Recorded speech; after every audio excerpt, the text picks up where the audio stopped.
ครับวันนี้พาเบิ่งหมองไฟบ้านพึ่งพด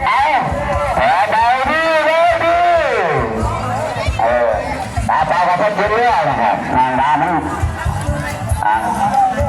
ร้านหนาเนี่ยนะครับเป็นหัวแต่ผ้าแม่ข่าวหมองไฟใช่ตัวกระเบื้องนี่เขาไปใส่เป็นหัวแต่ผ้าเลยนะผมไม่ได้ก็จิตใจน้ำนะครับหนึ่งในสามนะครับเอาแค่จิตใจหัวแต่หัวน้ำไปส่งมาแล้วว่าที่ว่าขายลูกมันกุ้งเขียวมาก290 บาทง่ายเพราะว่าติดหาแล้วหาจะผ้ากันเลยเพราะว่าจะต้องให้แสนวันที่ยังไม่จุดนั้นจะหาจะตาจะผ้ากันเห็นมาขึ้นนั่นนะนี่ตรงโอ้ยอยู่ที่ดันโก้กลางกันในเรื่องนี้มันได้เสียงดักผ้ากินไม่งั้นได้ไม่เป็นมากเลยทางนี้จะทำให้ถ่ายด้วยเช็คความปลอดภัยด้วยเช็คความปลอดภัยด้วยผู้เขาใส่เส้นหัวกันหรอวะโอ้ยมันขาดพอดีไฟตัวสงวนเลยนี่ของไฟเนี่ยพระด้านเนี่ยยังเนี่ย340 พันทางเรียกว่าภาคกับพูดกันแล้วสบายใจได้ป่ะได้ทุกคู่เลยทุกคะแนนเลยตกใจเต้นหน้ามันคิดเลยนะตกใจว่าผู้แก่ร้ายแล้วมันตรงนี้ตั้ม360พอดีน่าล้ม360พอดีต่อไปครับน้องเป็นหมู่เก้าคุยกันทีน้องเป็นหมู่เก้า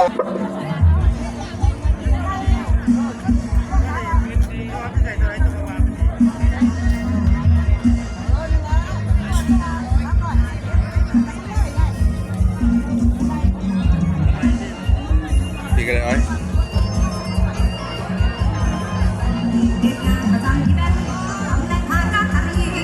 ที่หันละเราถ่ายมันคุยกันครับอย่างไปเลยครับไปกับที่20 กว่ากระปั้นไปกับที่20 กว่ากระปั้นครับตรงนี้ครับน้องบัวมีเกียรติ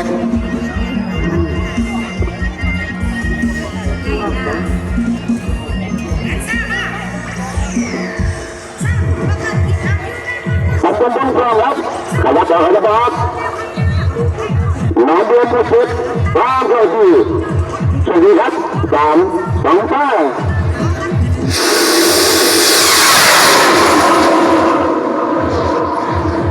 ไปอย่าขึ้นไปลูกไป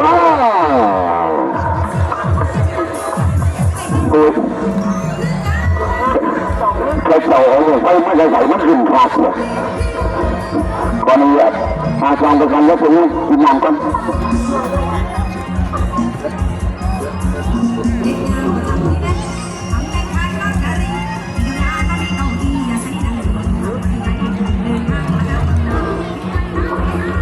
เริ่ม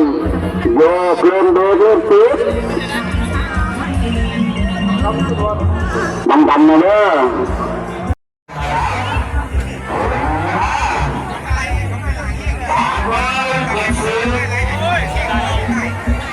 เกือบ8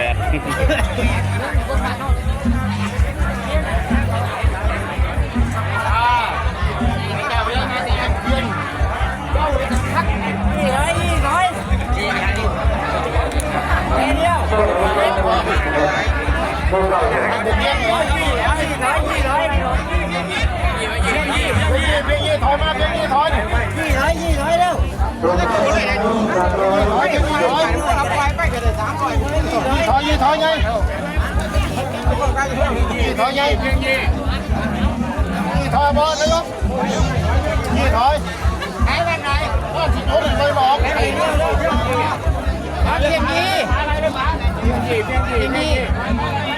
เลี้ยเลยเ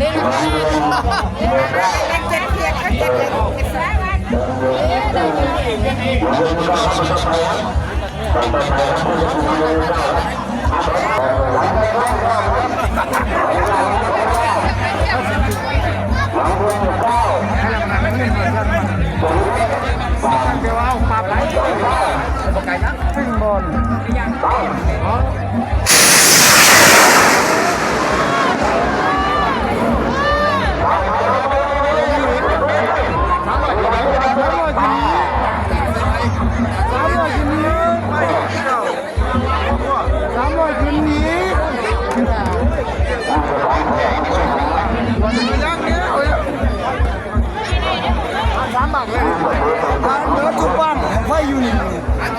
ประมาณแต่บังไฟในบ้าน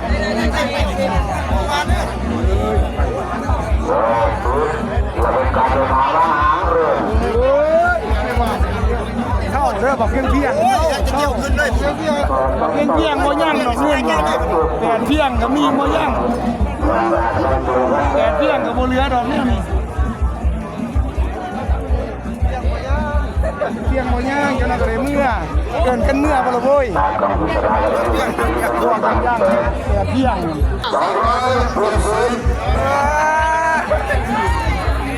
บอกอย่ามาเว้ยอย่าได้กินได้ครับพี่เลือกได้เว้ยขึ้นกินรัวจับได้ครับมันยังหยาดอยู่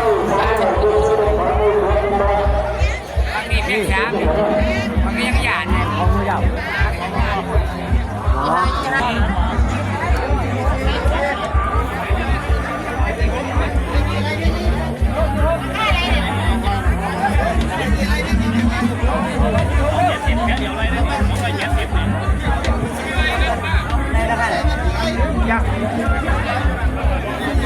เสียงไฟร้ายแห้งครับ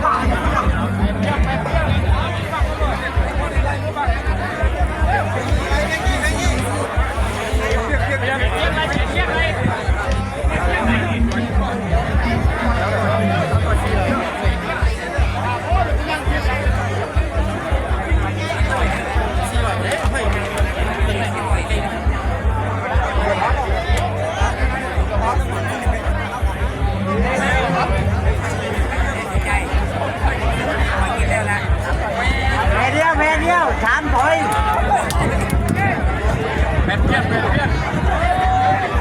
เพียงสามถอย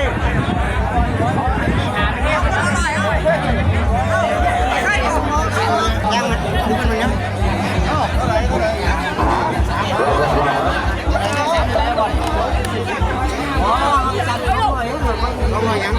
ไม่ใช่บ้านจะลงหรอเบิ้งดี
กันเด้อครับเด้อ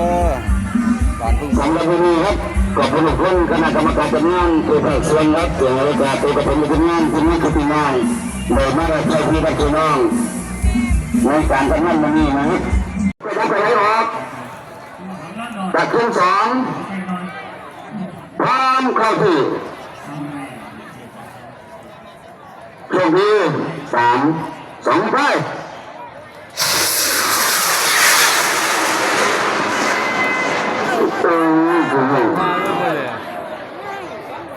เอาไปยัง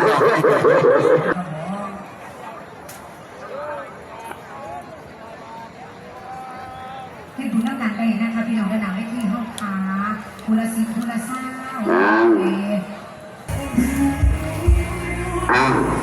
ลองดูครับตรงนี้ครับ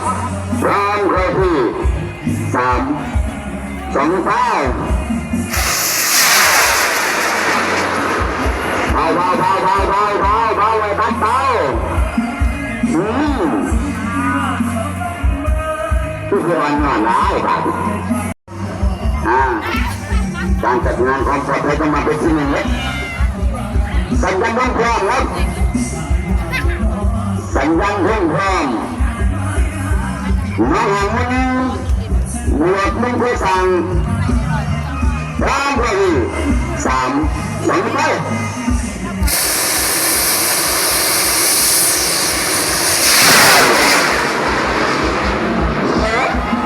ไม่ต้องหลายแค่ไม่ต้องหลายแค่ต้องเห็นบ้างเป็นมันให้ติดทางติดแบบมันแย่แค่นะวันนี้มันไปล่างเลยวันของวันเลยวะวันข่าววันเลย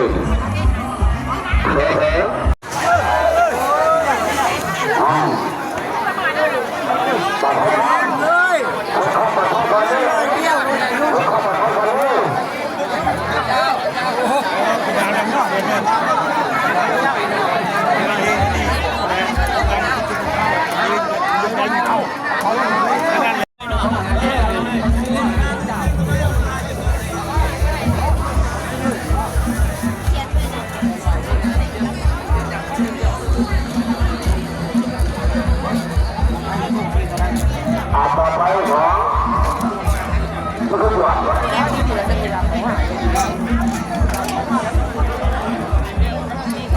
ตั้งสมหมายครับคุณตั้งสมหมายคุณตั้งสมหมายเลยคุณจะพัดคุณจะดันนะครับ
เขาก็ได้ยิน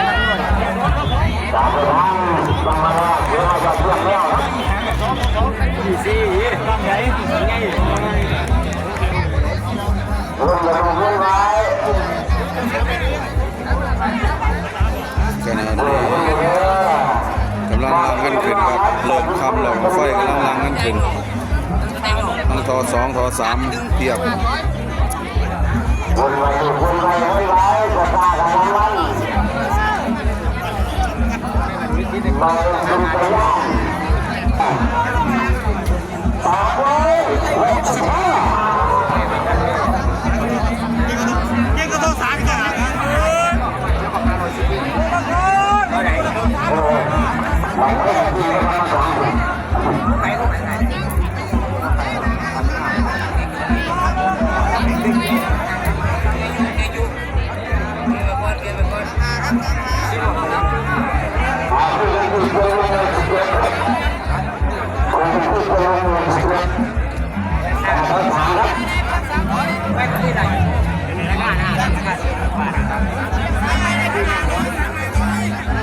3-5 เด้อ3-5 ถามหาถามหา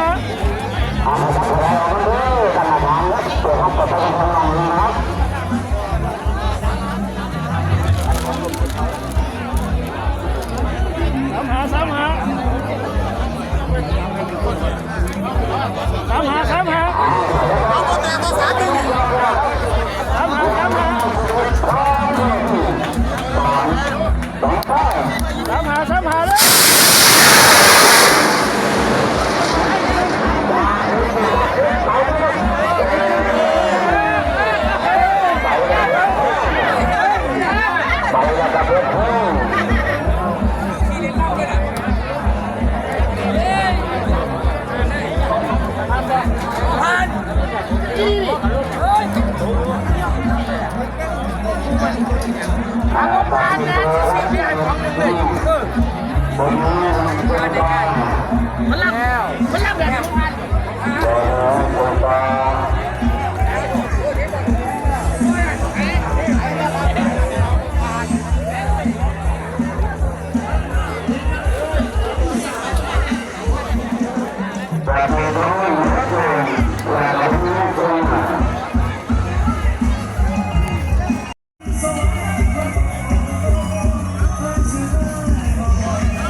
สำเร็จน้อย16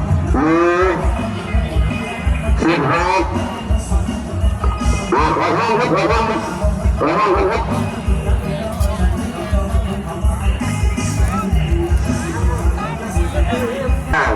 ตามนี้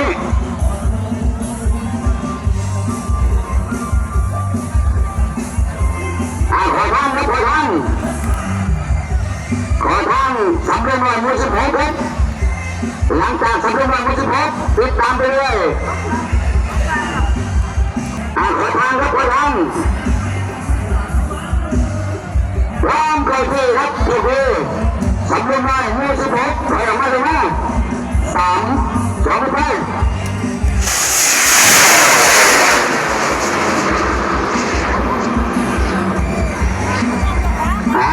พี่เป็นที่บ้านกับพาต้อนนะครับพาพ่อหาตัดสายล้อ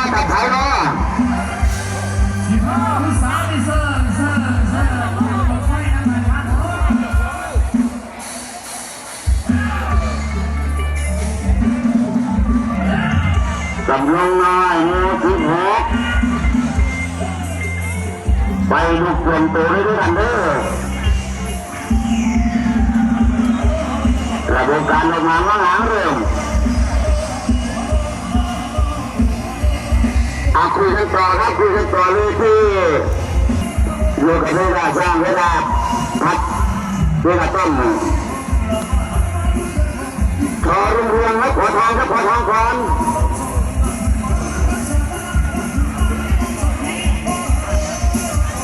ขอทางก่อนขอรุ่งเรือง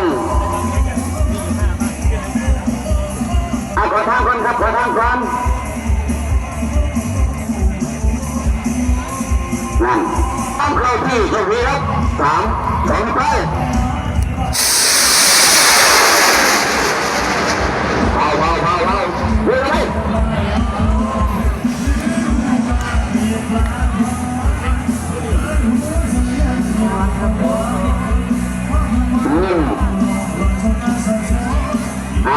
เป็นมือ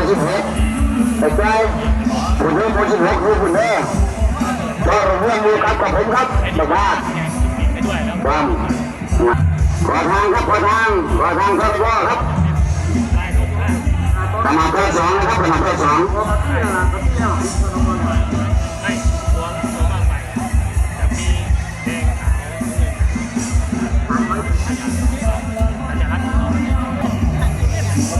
ขอระวังหมู่2ครับพร้อมเข้าที่ครับสุดที่3 2ไป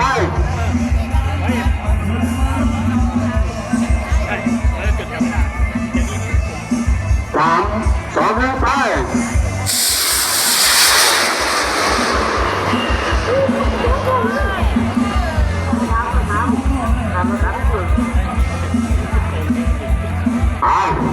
ขอระวัง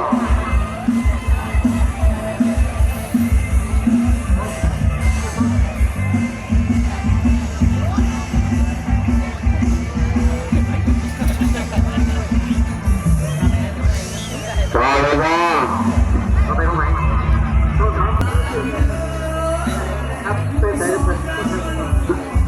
คนขับรถมาถึงก็ใส่น้อยเป็นที่ซื้อมันถึงเรื่องต่อไปก็หมู่ห้า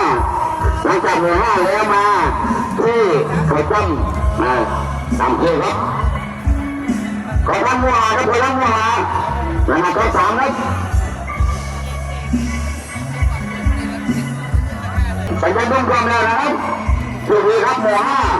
3 2 1ไป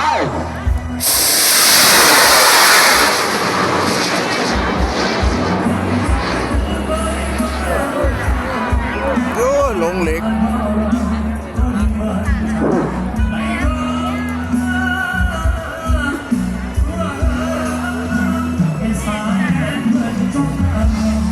เราต้องรู้ด้วยน้ำ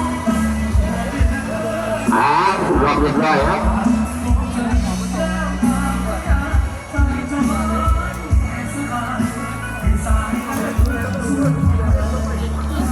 จับไปกันมาเกมจบ